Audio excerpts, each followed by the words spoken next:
So, welcome to the third instalment of the Three Musketeers. I'm here with Peter Scudamore-Smith, who's the cultivator of all things cultivated in Uncorked and Cultivated, and Ken Gargett, who is scribe to the stars.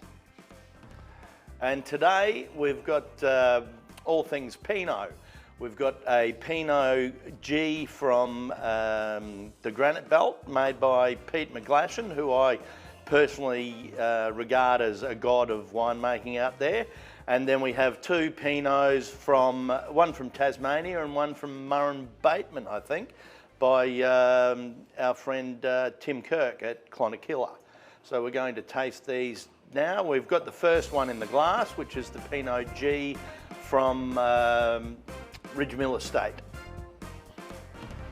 Scuds? It's got a brassy colour, but don't get upset by that. Not all white wines have to be pale green straw. The reason for the colour is that Pinot Gris Grigio, the same grape, whether it's French description or Italian description, is a brown coloured grape. So when you press the juice, you do get a brassy colour. Some winemakers take it out, some winemakers leave it there and make it look a bit more natural. Well, Gris stands for grey in French, doesn't it?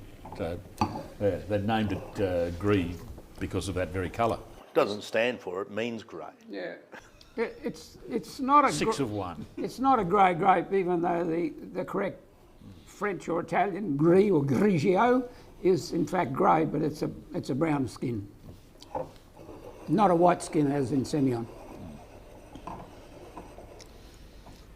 Palate, Chris? So having a look, it's a little bit more oily than I would have thought being a Grigio. The difference between Gris and Grigio to me is the difference between the French and the Italian style. So I would have expected this to be a little bit more light on its feet and not quite so oily on the palate, but I really like the oiliness on the palate because it's got enough acidity to clean it out.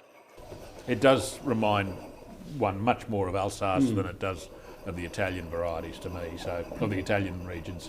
It is a bit heavier than I was expecting. It's interesting. I love their Chardonnays. I think in preference I'd probably go with their Chardonnays rather than this, but it's certainly worth having a look at. Talking about it, what it is, it's unwooded, so it's made in stainless steel. It's 13.1 alcohol, so it's sort of verging on the Gris style. A lot of our Italian friends drop bucket loads of Pinot Grigio into Australia at around the 12.5 alcohol, and they're a lot more lighter and leaner and less fruity. This is more structured, more depth, and because it's got brown skin, it's fairly reasonably full-bodied for a white wine. One winemaker once told me that the difference in Australia between naming it Gris or Grigio depends on whether you can sell it for more than 20 or under.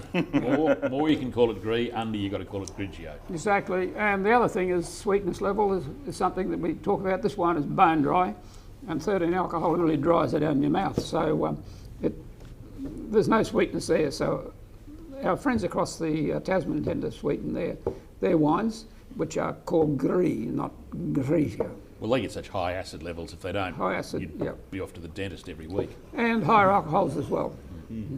For me, it's not far removed from a lot of Alsatian stuff, a lot of dry Alsatian Pinot Gris that I've seen. It's 12 months old, so it's quite dry and quite rich. It's an interesting wine to try, but Yep. if I'm buying Ridgemill, I'm buying their Chardonnay. They make cracking Chardonnays. Yeah, absolutely. Anyway, we're into Pinot today.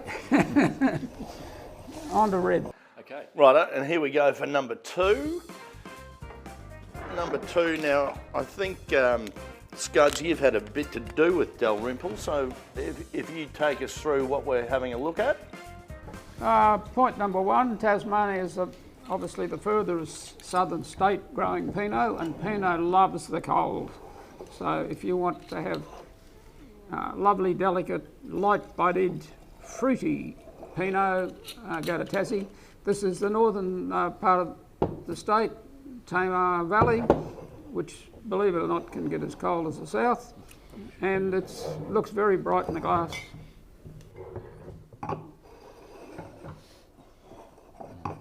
What do you think? Yeah, I mean, Pinot in Australia is interesting because for a long time they tried to work out first how to make it. I think the early makers were trying to make it like Shiraz, and that was just a disaster. Then they've worked out now, obviously with experience in Burgundy and that, how to do it properly.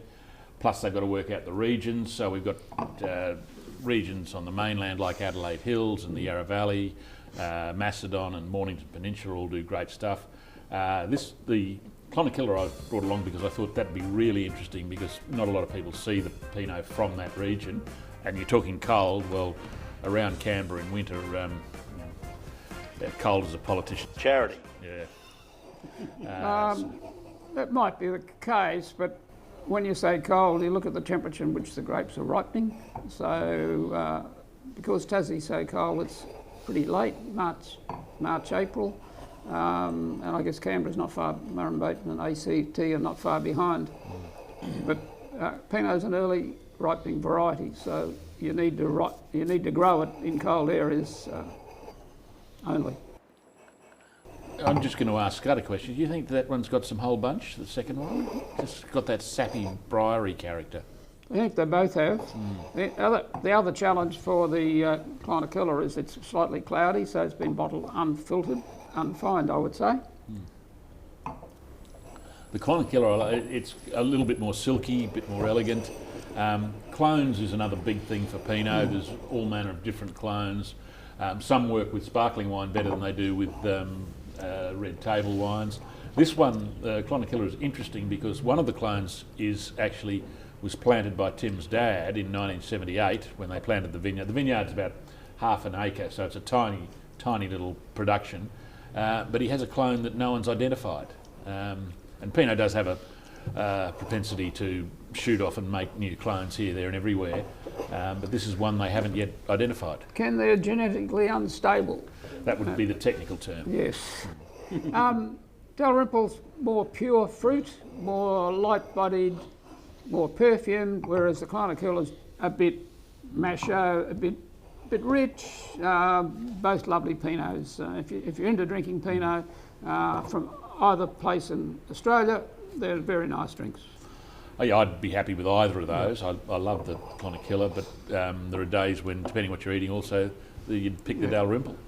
In order, Dalrymple first for lighter foods, heavier foods, the Clonakilla. I'm just enjoying that little bit of feral note that I'm getting from the Clonakilla. Yeah. I think that's quite clever to be able to get it without making it too much the other way, and I think that's probably a little bit from being unfiltered, unfined, a little bit of stem contact.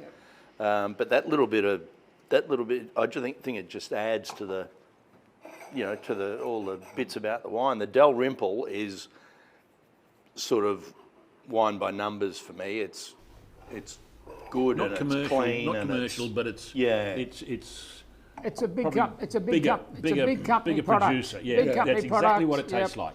And they want nothing wrong with that. No, but it's a whereas wine for all this is- people. Yes. This is a bit more sort of yeah, it's good and That's it's a collector- clean and it's a collector's wine. a man in his gumboots Yeah. out there doing Yeah, doing exactly. the job. absolutely. Yeah. This is men in their gumboots. Yeah. So there we have 3 lots of Pinot. The Grigio from Ballindine, the Tasmanian Big Business Pinot, and the Small Business Gumboots guy here. And I like them You all forgot for the different names. reasons. No, Clonakilla. We know that's Clonakilla. We love Tim Kirk. No wonder they call you 10-take deacon. Well, that's why we cut and paste, But I think they've all shown fairly well, and I think they've shown up for what they are. The Dalrymple being the big business, clean, everything right, ticks all the boxes, Pinot, and the Murrumbeaton, the Clonakilla with a little bit more character for me. I just see a little bit more interest in that wine. A Burgo fire wood. Yeah, it's exactly what I think. Yeah, it's- you sit here and you think, okay, Yeah, that's that's a a Burgo cracking Aussie Pinot. That one you're sitting there going, now what does it remind me of? Which particular, Mazzini or something like that? Yeah.